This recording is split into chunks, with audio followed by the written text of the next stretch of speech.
sekali lagi di hadapan Tuhan. Ya Tuhan, pada siang hari ini kami datang kembali di hadapan-Mu ya Tuhan, untuk merenungkan kebenaran firman Tuhan. Kiranya Engkau memberikan kami hati yang haus akan kebenaran firman Tuhan, hati yang rindu untuk terus mempelajari kebenaran firman Tuhan dalam kehidupan kami. Tidak hanya ketika kami datang beribadah dalam gereja, tetapi ketika kami di rumah, ketika kami berada di tempat kami masing-masing, kami pun boleh memiliki kerinduan yang sama, kehausan yang sama untuk boleh mempelajari firman Tuhan dan untuk mengerti dan menerapkan firman Tuhan dalam kehidupan kami sehari-hari. Tuhan, tolong kami ya Tuhan, kiranya di waktu ke depan ini Tuhan, Tuhan yang boleh memimpin kami, persiapkan hati kami supaya siap ditaburi kebenaran firman Tuhan. Dan ketika kami pulang, kami semua di sini boleh menjadi pelaku-pelaku firman. Tuhan tolong, Tuhan pimpin setiap kami. Kami berdoa hanya di dalam nama Tuhan Yesus. Amin.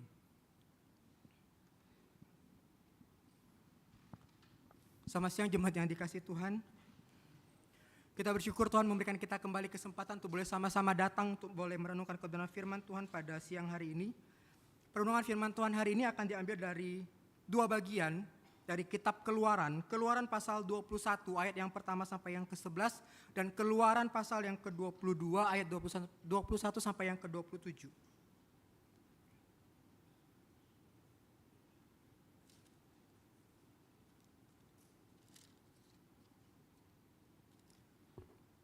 Keluaran pasal yang ke-21, ayat yang pertama sampai ayat yang kedua, pasal yang pertama sampai yang ke-11, ayat yang pertama sampai 11 akan saya bacakan terlebih dahulu, nanti kemudian pasal yang ke-22, ayat yang ke-21 sampai yang ke-27, nanti juga akan dibacakan. Jadi jemaat harap memperhatikan di Alkitab masing-masing. Peraturan tentang hak budak Ibrani. Inilah peraturan-peraturan yang harus kau sampaikan ke hadapan mereka. Apabila engkau membeli seorang budak Ibrani, ia harus bekerja selama 6 tahun, dan pada tahun ke-7 ia boleh keluar sebagai orang merdeka tanpa membayar apa-apa. Jika ia datang seorang diri, ia juga keluar seorang diri. Jika ia mempunyai istri, istrinya boleh keluar bersama dia. Jika tuannya memberikan kepadanya seorang istri dan perempuan itu melahirkan anak laki-laki atau perempuan itu dengan anak-anaknya tetap milik tuannya, dan budak laki-laki itu harus keluar seorang diri. Tetapi jika budak itu menyatakan, aku menyayangi tuanku, istriku dan anak-anakku, aku tidak mau keluar sebagai orang merdeka, maka tuannya harus membawanya di hadapan Allah, lalu membawanya ke pintu atau ke tiang pintu, dan tuannya itu menusuk kuping telinganya dengan alat tusuk. Lalu budak itu harus bekerja padanya untuk selamanya. Apabila seseorang menjual anaknya perempuan sebagai budak, perempuan itu tidak boleh keluar seperti keluarnya budak laki-laki. Jika perempuan itu yang telah dipilih sebagai gundik tidak lagi disukai tuannya, maka tuannya harus mengizinkan dia ditebus. Tuannya tidak berhak menjualnya kepada bangsa asing, karena ia telah mengingkari janjinya kepada perempuan itu. Jika tuannya menentukan perempuan itu untuk anaknya laki-laki, tuannya harus memperlakukannya seperti layaknya bagi anak perempuan. Jika tuannya mengambil seorang perempuan lagi sebagai gundik, ia tidak boleh mengurangi hak atas makanan, pakaian, dan persetubuhan bagi perempuan yang pertama. Jika tuannya itu tidak melakukan ketiga hal itu kepadanya, perempuan itu boleh keluar tanpa membayar uang sedikit pun. Kita lanjutkan di dalam pasal yang ke-22 ayat yang ke-21. Peraturan tentang orang yang tidak mampu. Seorang pendatang jangan kau tindas atau kau peras, sebab dahulu kamu pun pendatang di tanah Mesir. Seorang janda atau anak yatim jangan kamu tindas. Jika engkau sampai menindas mereka dan mereka menjerit kepadaku, pasti aku akan mendengar jeritan mereka. Murkaku akan menyala-nyala dan aku akan membunuh kamu dengan pedang, sehingga istrimu menjadi janda dan anak-anakmu menjadi yatim. Jika engkau meminjamkan uang kepada seorang dari umatku, orang miskin di antaramu, jangan bertindak seperti pemakan riba terhadap dia. Jangan bebankan bunga kepadanya. Jika engkau sampai mengambil jubah sesamumu sebagai gadai, engkau harus mengembalikannya kepada dia sebelum matahari terbenam. Sebab hanya itu saja selimutnya, pakaian yang menempel pada kulitnya. Apalagi yang dapat dipakainya untuk tidur. Apabila ia menjerit kepadaku, aku akan mendengarkannya, sebab aku ini pengasih. Jemaat yang dikasihi Tuhan, demikian pembacaan firman Tuhan pada pagi hari ini. Bapak Ibu sekalian, kalau kita melihat kitab Keluaran, maka kita akan menemukan sebuah kisah petualangan yang sangat menarik, di mana kita bisa melihat perjalanan kisah petualangan antara bangsa Israel yang begitu luar biasa. Khususnya pada bagian awal-awal kitab ini Bapak Ibu sekalian. Di mana apa? Kita tahu ketika kita melihat kitab Keluaran bagaimana mereka diperbudak oleh bangsa Mesir. Lalu kemudian Tuhan membebaskan mereka. Lalu kemudian mereka berjalan di padang gurun. Dan pada waktu itu juga jemaat yang dikasihi Tuhan, bahwa Tuhan itu juga mengajar umatnya untuk apa? Memiliki hidup yang berkenan kepadanya. Untuk itulah kemudian Tuhan itu memberikan hukum-hukum itu kepada mereka. Dan peraturan-peraturan dalam kehidupan sehari-hari. Setelah Tuhan selesai memberikan semuanya itu kepada Musa, maka Musa pergi dan memberitahukan kembali kepada bangsa Israel mengenai firman Tuhan dan hukum Tuhan itu. Oleh karena itu Bapak Ibu sekalian, ketika kita membaca kitab Keluaran, maka nanti kita akan menemukan yang namanya 10 hukum Tuhan. Dan ada beberapa peraturan-peraturan yang begitu penting yang harus diketahui dan ditaati oleh bangsa Israel. Dan salah satu peraturan yang harus mereka taati adalah mengenai hak budak Ibrani. Dan peraturan mengenai orang yang tidak mampu seperti yang tadi kita sudah baca. Namun Bapak Ibu sekalian, masih banyak peraturan-peraturan yang lain yang kita bisa lihat nanti. Bapak Ibu bisa membacanya di dalam Alkitab. Bapak Ibu sekalian, kita tahu bahwa bangsa Israel dulunya adalah budak. Dan sekarang setelah mereka bebas, mustahil bagi mereka untuk memperlakukan satu sama lain seperti dulu bagaimana Fir'aun memperlakukan mereka. Demikianlah Allah mengawali kitab perjanjiannya dengan mengatur hubungan antara Tuhan dan hamba. Jemaat yang dikasihi Tuhan, mungkin kita bertanya, kenapa kok Tuhan izinkan perbudakan? Mengapa kok Tuhan memberikan peraturan mengenai perbudakan? Allah memberikan peraturan-peraturan mengenai budak dengan tujuan apa? Supaya bangsa Israel mengutamakan kasih melalui tindakan atau perbuatan yang penuh belas kasihan. Bukan bertindak dengan kekerasan atau sesuka hati mereka terhadap para budak. Karena apa? Karena mereka dulu pun adalah budak. Jadi ketika mereka di Mesir, mereka adalah budak. Namun sekarang mereka telah dibebaskan. Mereka pun boleh dikata telah menjadi tuan. Tidak hanya bagi diri mereka sendiri, namun juga bagi para budak yang melayani mereka. Sehingga dengan status yang ada saat ini, jangan sampai mereka melecehkan para budak mereka. Seperti mereka dahulu telah dilecehkan dan diperintah dengan keras oleh para mandor di Mesir. Oleh karena itu, melalui peraturan ini, diharapkan Bapak Ibu sekalian, mereka bisa memperlakukan budak mereka dengan penuh belas kasihan. Bapak Ibu yang dikasihi Tuhan, terdapat beberapa alasan mengapa pada masa itu ada orang-orang yang menjadi budak. Orang biasanya bisa menjadi budak karena ada kemungkinan mereka dijual oleh orang tuanya dengan alasan miskin. Atau bisa juga ketika mereka menjadi budak karena mereka melakukan satu kesalahan. Sehingga pada saat persidangan berlangsung, para hakim menetapkan mereka untuk menjadi budak sebagai konsekuensi atas apa yang telah mereka lakukan.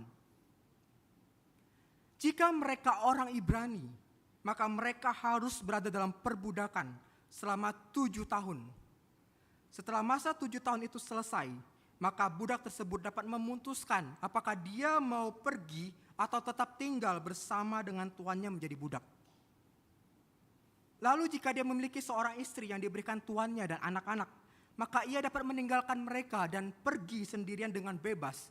Atau jika dia mengasihi anak dan istrinya, maka dia bisa memutuskan untuk tinggal bersama dengan mereka di dalam perbudakan. Maka dengan demikian telinganya harus ditindik dan melayani hingga kematian tuannya atau hingga tahun Yobel, di mana pada tahun itu menjadi tahun pembebasan bagi para budak. Jemaat yang dikasihi Tuhan, kita dapat melihat bahwa Allah memberikan dua tujuan mengenai peraturan para budak. Pertama, kepada para budak Ibrani, di mana mereka harus dikasihi karena mereka juga adalah umat Allah yang dibebaskan. Dan yang kedua, kepada para tuan-tuan Ibrani, di mana mereka tidak boleh menginjak para budak yang melayani mereka. Oleh karena itu, jemaat yang dikasihi Tuhan, mungkin ada yang memiliki pemikiran seperti ini. Kenapa kok Tuhan tidak menghapuskan perbudakan? Kok Tuhan izinkan perbudakan terjadi? Kenapa demikian? Jemaat yang dikasihi Tuhan, kita percaya ketika Tuhan mengizinkan sesuatu, pasti Tuhan punya maksud dan tujuan. Sama halnya dengan Tuhan mengizinkan perbudakan. Pasti Tuhan punya maksud dan tujuan. Tuhan gak asal bikin sesuatu. Tujuannya apa Bapak Ibu sekalian? Yaitu untuk melindungi kesejahteraan dan martabat mereka yang mengabdi kepada Sang Tuan. Bapak Ibu sekalian, kita perlu tahu mengenai perbudakan Israel itu berbeda dengan perbudakan pada umumnya. Kalau perbudakan pada umumnya yang kita ketahui mungkin terjadi karena perang. Atau penyebab lain yang kemudian pada akhirnya ada terjadi perbudakan. Tetapi perbudakan Israel merupakan perbudakan yang boleh dikatakan bersifat sukarela, setidaknya bagi orang Israel. Orang memperkerjakan dirinya sendiri untuk melayani orang lain. Lalu perbedaan perbudakan Israel dengan yang lain ialah perbudakan Israel bersifat sementara. Dalam ayat 2 tadi kita dapat melihat bahwa di mana mereka harus melayani selama 6 tahun. Dan tahun ke-7 harus dibebaskan. Jadi dari sini kita dapat melihat Bapak Ibu sekalian, ada prinsip sabat dalam bekerja. Sama seperti Tuhan mempunyai kebebasan untuk beristirahat 1 hari penuh dalam 7 hari. Budak-budak Ibrani juga harus dibebaskan pada tahun sabat mereka. Begitu mereka telah menyelesaikan tugasnya Bapak Ibu sekalian, maka mereka mempunyai satu kesempatan kembali untuk memulai kehidupan mereka kembali. Dengan demikian, mereka itu juga bisa mencegah mereka untuk terus-menerus berada di dalam perbudakan. Dan ketika mereka dibebaskan Bapak Ibu sekalian, mereka tidak diusir dengan tangan kosong. Mereka tidak diusir dengan ya udah kamu pergi aja. Lu pergi aja udah. Enggak. Sebaliknya, sang tuan mereka diminta untuk apa? Memberi kepada mereka apa yang menjadi keperluan mereka untuk memulai sesuatu kehidupan yang baru. Jadi Bapak Ibu sekalian kita bisa melihat inilah perbudakan yang Tuhan izinkan bagi bangsa Israel. Jadi dari sini kita bisa melihat apa Bapak Ibu sekalian? Dari sini kita bisa melihat bagaimana Tuhan ingin umatnya memperlakukan satu sama lain dengan kasih karunia yang sama seperti apa yang telah mereka terima ketika mereka dibebaskan dari Mesir. Di mana ketika mereka keluar dari Mesir, mereka tidak keluar dengan tangan kosong. Di mana mereka keluar dengan membawa perak dan emas. Kita bisa lihat dalam Keluaran pasal 12 ayat 35 dan 36. Jemaat yang dikasihi Tuhan, perbudakan di Israel punya tujuan untuk melatih mereka, baik laki-laki maupun perempuan, untuk apa? Menjadi anggota masyarakat yang lebih produktif. Seperti yang sudah dijelaskan tadi Bapak Ibu sekalian, mereka menjadi budak karena kemiskinan, entah dijual oleh orang tuanya atau terlilit hutang, terkadang juga disebabkan oleh kelalaian mereka sendiri Bapak Ibu sekalian. Dan terkadang untuk membayar ganti rugi atas pencurian yang mereka lakukan. Jadi dalam kasus seperti ini, pengabdian mereka itu menjadi penting karena apa? Karena dosa mereka, sebagai konsekuensi daripada dosa mereka. Namun alih-alih terjebak dalam kemiskinan abadi, mereka punya kesempatan juga untuk memperbaiki situasi mereka. Jadi perbudakan adalah cara Tuhan untuk melatih orang-orang yang tidak bertanggung jawab untuk mengatur urusannya mereka sendiri. Sehingga dengan demikian mereka pun bisa belajar bagaimana bekerja. Dan semua ini tujuannya apa? Sekali lagi untuk mempersiapkan mereka, mempersiapkan kebebasan mereka di kemudian hari. Sehingga dari sini kita dapat melihat Bapak Ibu sekalian, bahwa perbudakan mempunyai tujuan, yaitu penebusan.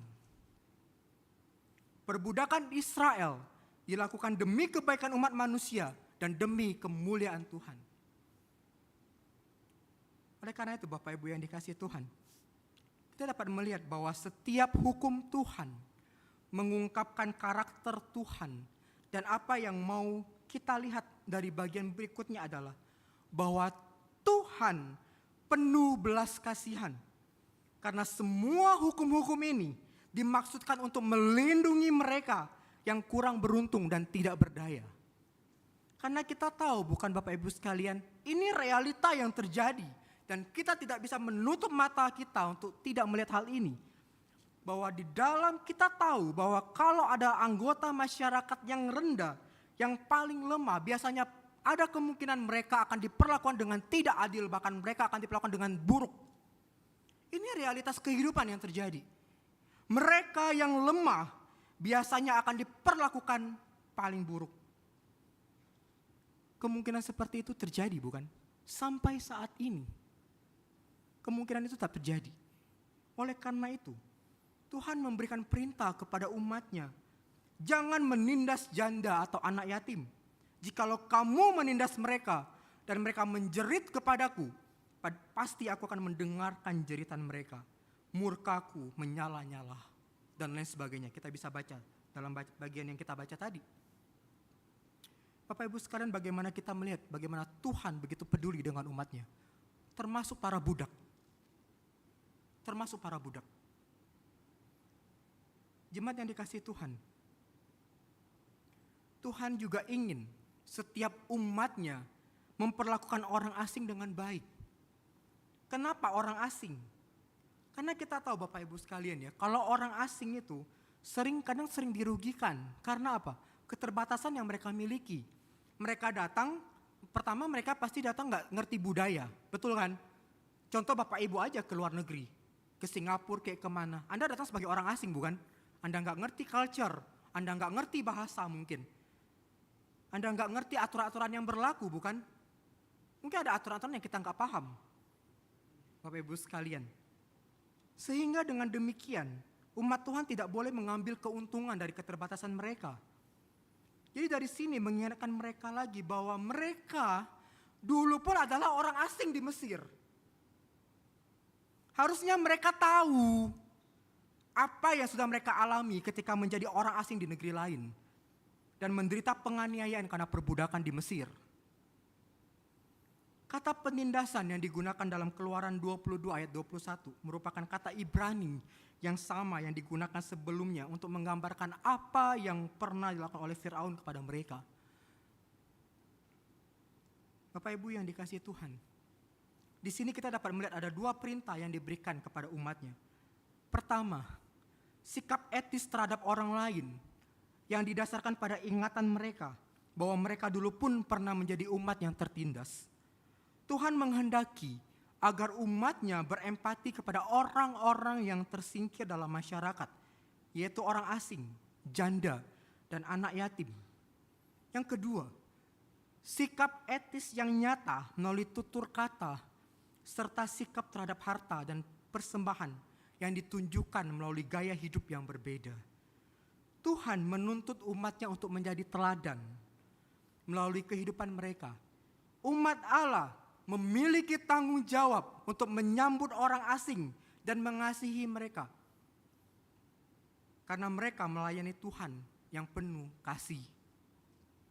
Oleh karena itu Bapak Ibu sekalian, ada seorang yang bernama Alan Cole berkata demikian, cinta terhadap penduduk asing tidak didasarkan paham kemanusiaan belaka, namun pada rasa kebersamaan yang datang dari pengalaman pribadi yang mendalam akan anugerah penyelamatan Tuhan ketika berada dalam situasi serupa. Oleh karena itu Bapak Ibu sekalian, Tuhan ingin kita peduli dengan mereka yang juga asing Bapak Ibu sekalian. Tuhan ingin umatnya peduli dengan orang-orang asing. Dan Tuhan juga ingin umatnya merawat para janda dan anak yatim dengan baik. Karena mereka juga sering berada di dalam posisi yang sering dirugikan. Jemaat yang dikasihi Tuhan, pada masa itu, para janda tidak hanya menderita karena mereka harus kehilangan suami mereka, namun juga kehilangan mata pencarian mereka. Dan mereka hidup tanpa seseorang yang mendukung mereka. Hal yang sama juga terjadi dengan anak yatim, khususnya bagi mereka yang tidak punya ayah. Tidak ada seorang pun yang melindungi mereka dari ketidakadilan kecuali Tuhan. Sehingga dengan demikian Allah lah yang menjadi pelindung bagi mereka. Allah lah yang melindungi para janda ini, para anak yatim ini yang sering diabaikan oleh masyarakat yang ada pada waktu itu. Oleh karena itu Bapak Ibu sekalian, tadi seperti yang udah kita baca, jika umat Tuhan gagal menaati hukum ini, maka mereka akan dihukum Tuhan. Oleh karena itu dari sini kita dapat melihat Bapak Ibu sekalian, bahwa jika umat Tuhan mengakui Tuhan, maka mereka harusnya menunjukkan belas kasihan dari Allah dan peduli terhadap orang asing, para janda, anak yatim piatu, dan orang-orang mungkin yang sering terabaikan di dalam lapisan masyarakat. Dan orang yang harus diperhatikan juga adalah orang-orang miskin. Tuhan ingin umatnya menolong mereka. Oleh karena itu, hal sederhana juga disampaikan dalam firman Tuhan ini. Kalau mereka pinjam uang, maka jangan kenakan bunga ke mereka. Kasih pinjaman ke mereka. Kita tahu terkadang orang-orang yang berkekurangan, mereka membutuhkan uang. Dan mungkin mereka akan meminjam dengan mereka yang berada gitu. Dan ketika dipinjamkan, terkadang itu sudah menjadi satu habit. Sudah jadi satu kebiasaan bagi para pemberi pinjaman untuk apa? Menerima sejumlah jaminan. Bahkan dikasih bunga Bapak Ibu sekalian. Oleh karena itu, Tuhan mengajarkan para umatnya kasih pinjaman mereka tanpa meminta jaminan apapun, tanpa dikasih bunga. Sama halnya dengan apa yang Yesus ajarkan kepada para murid. Untuk apa? Menunjukkan kasih karunia kepada orang miskin dan yang membutuhkan pertolongan, Bapak Ibu sekalian. Jemaat yang dikasihi oleh Tuhan,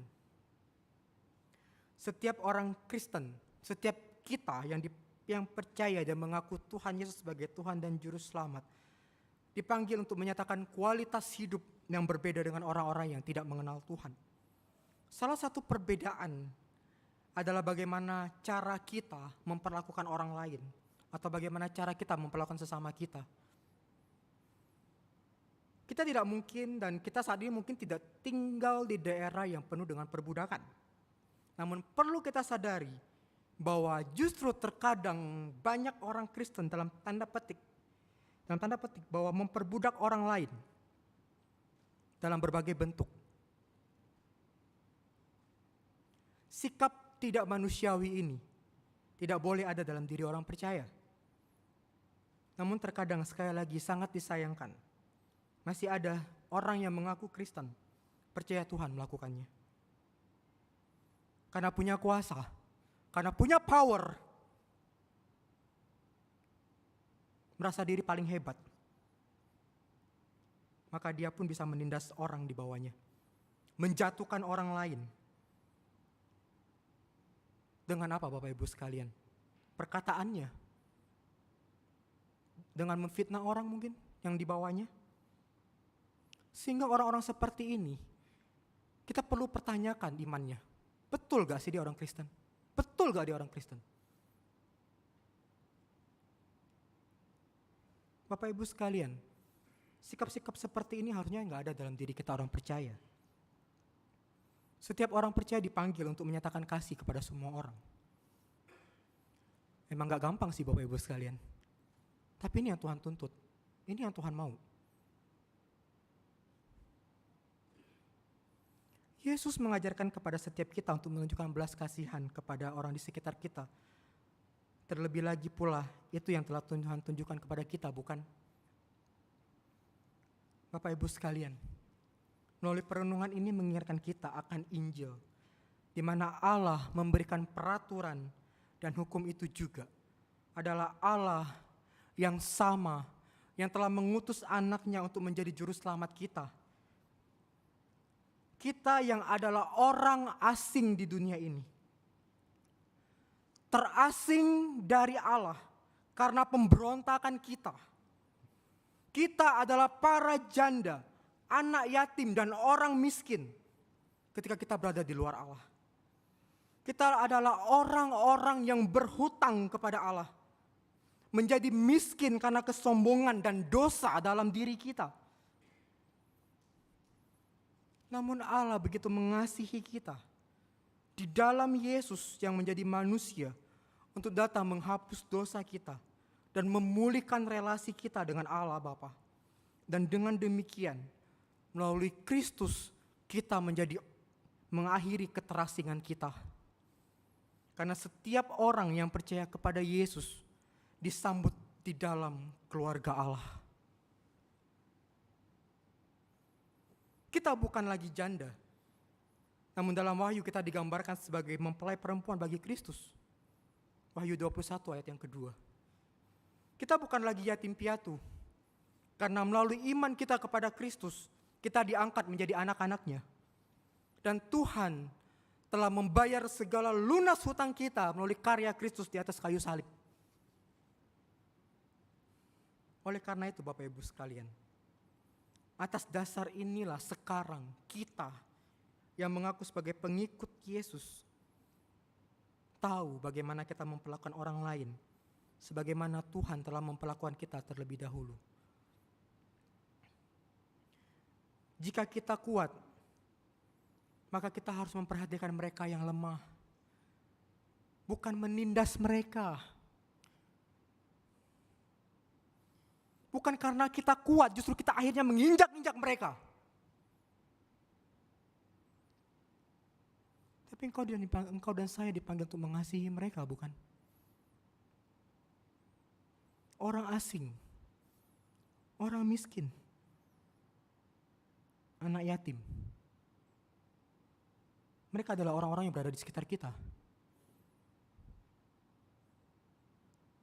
Umat Allah harus menjadi citra sifat-sifat Allah. Oleh karena itu, perlakukanlah orang di sekitar kita dengan baik. Karena ini merupakan satu kesempatan emas untuk kita menggambarkan bagaimana Allah telah memperlakukan kita. Apakah kita sudah memperlakukan orang lain dengan terhormat?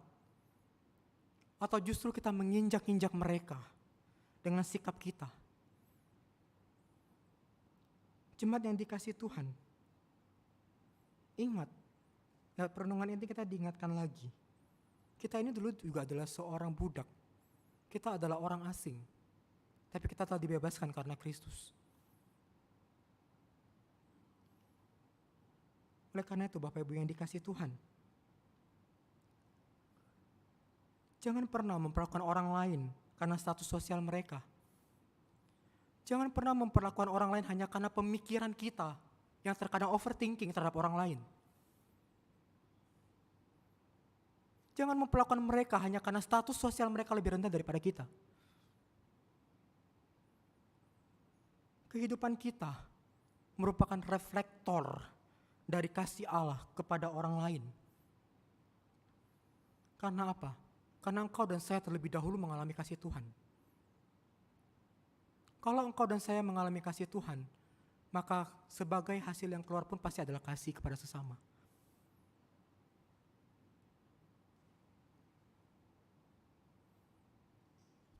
Jemaat yang dikasihi Tuhan, pada suatu hari kami di pemuda sama remaja kami nonton sebuah video klip yang menarik. Ketika saya bergumul, saya cari kira-kira topik apa yang bisa saya bawa untuk teman-teman, untuk di-sharingkan kepada mereka. Saya menemukan satu cuplikan video yang begitu menarik Bapak Ibu sekalian. Saya tidak akan tampilkan video itu. Jadi Bapak Ibu sekalian, di video itu ada seorang kurir Bapak Ibu sekalian. Mungkin teman-teman ingat gitu ya, teman-teman pemuda sini dan remaja pasti ingat. Di mana ada seorang kurir, dia lahir dengan keterbatasan, dia tidak bisa ngomong, dia tidak bisa mendengar. Di video klip itu digambarkan bagaimana dia melakukan begitu banyak hal dalam kehidupannya. Sehingga di tengah keterbatasannya dia harus melakukan segala aktivitas yang harus dia kerjakan dalam kehidupannya. Pada suatu hari, dia sedang berada di sebuah kafe, Bapak Ibu sekalian. Ingin menikmati segelas kopi begitu ya.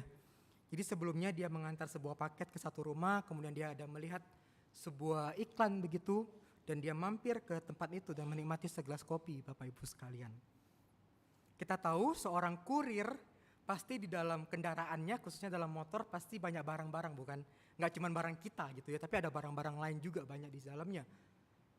Nah, Bapak Ibu sekalian, namun tiba-tiba ketika dia lagi mau minum kopi itu, tiba-tiba ada seorang anak datang ke dia. Seorang anak bukan datang ke dia, seorang anak datang ke motornya, Bapak Ibu sekalian. Ngapain? Ngambil barangnya dia. Dia ambil barangnya, dia kabur, pergi. Lalu temannya bilang, dia tepuk karena dia nggak bisa dengar, nggak bisa berbicara. Barang kamu diambil. Langsung dia keluar, dia kejar anak itu. Dia kejar anak itu, Bapak Ibu sekalian. Dia lari, dia kejar, sampai masuk ke dalam gang-gang sempit begitu. Ternyata anak itu gak cuma sendiri. Dia punya teman lagi satu, Bapak Ibu sekalian, yang lebih dewasa dari dia. Yang lebih dewasa daripada dia. Dan akhirnya ketika anak itu ditangkap, ya mereka memberontak. Kedua orang itu memberontak. Sampai satu titik ada orang lain juga yang membantu si pembawa kurir ini. Akhirnya temennya yang satu ini, yang orang lain yang menolong dia itu, Bapak Ibu sekalian, ketika anak itu ditangkap, udah pengen dihajar sama dia. Udah pengen dipukul sama dia. Lalu apa yang dilakukan oleh orang ini, Bapak Ibu sekalian? Apa yang dilakukan oleh orang yang memiliki keterbatasan ini? Dia bilang apa?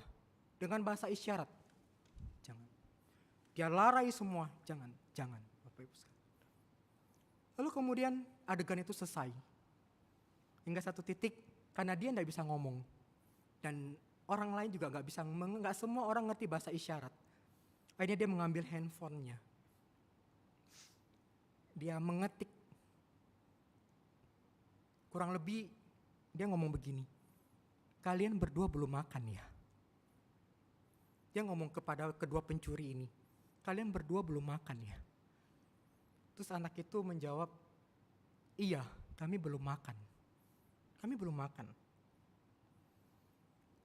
Bapak Ibu sekalian, apa yang dilakukan oleh orang ini?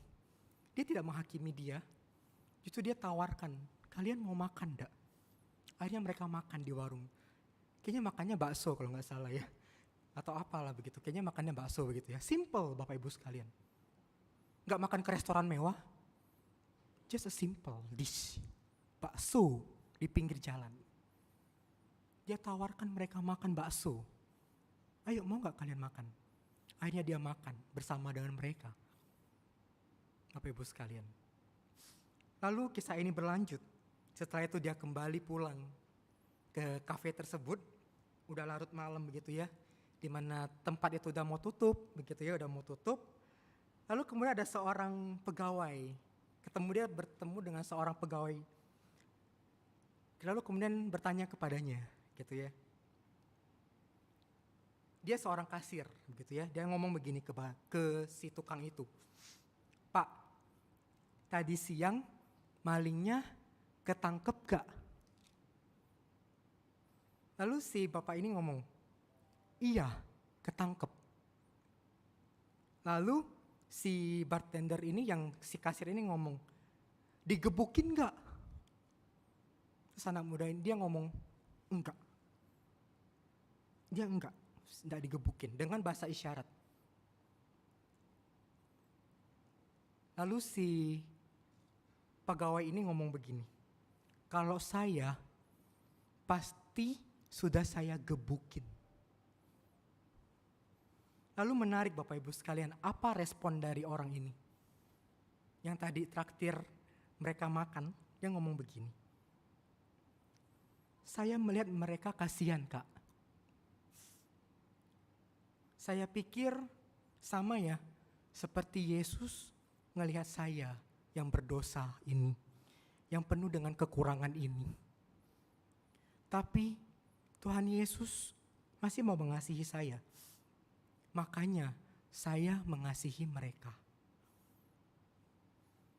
Lalu si cewek ini ngomong ke bapak ini, Gimana caranya supaya saya bisa kenal Yesus?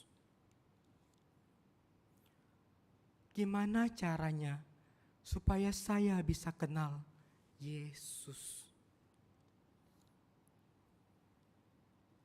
Bapak Ibu sekalian, ketika kita nonton film ini gitu ya, kisah ini mengingatkan kita, bukan? Inilah yang Yesus lakukan bagi kita. Yang penuh kekurangan ini.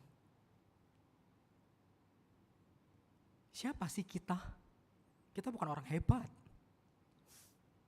Saya menarik ketika minggu lalu saya baru mengikuti sebuah pembinaan di Sinode. Ada seorang hamba Tuhan ngomong begini. Entah mengapa, kok Tuhan milih saya ya, mau jadi hamba Tuhan.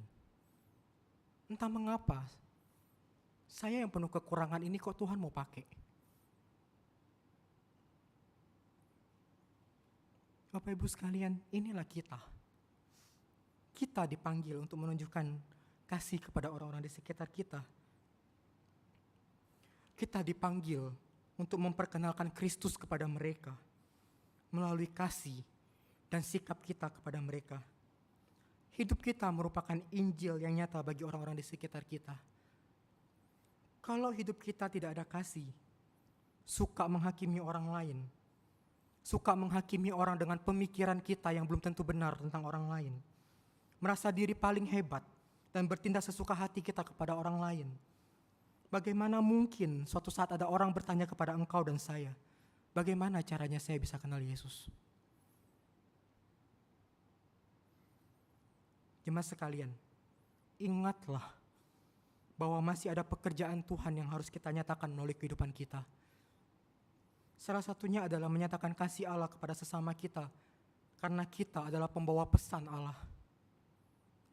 Semoga Bapak Ibu sekalian, dengan kehidupan kita yang berkenan di hadapan Tuhan, dengan kehidupan kita yang mengasihi Tuhan dengan sungguh-sungguh, dan ketika itu kita menjadi cerminan kasih Allah kepada orang lain, maka suatu saat mungkin kalau Tuhan berkenan, Tuhan akan mempertemukan kita dengan seseorang yang mungkin akan bertanya kepada kita, bagaimana caranya saya bisa kenal Yesus? Apakah ini menjadi kerinduan kita Bapak Ibu sekalian?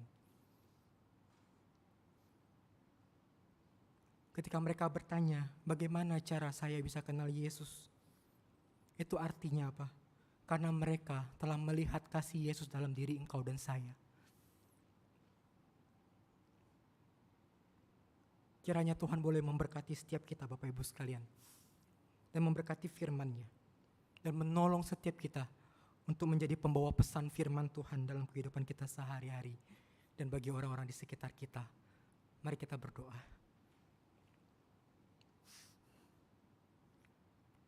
Ya Tuhan, kami datang di hadapan-Mu.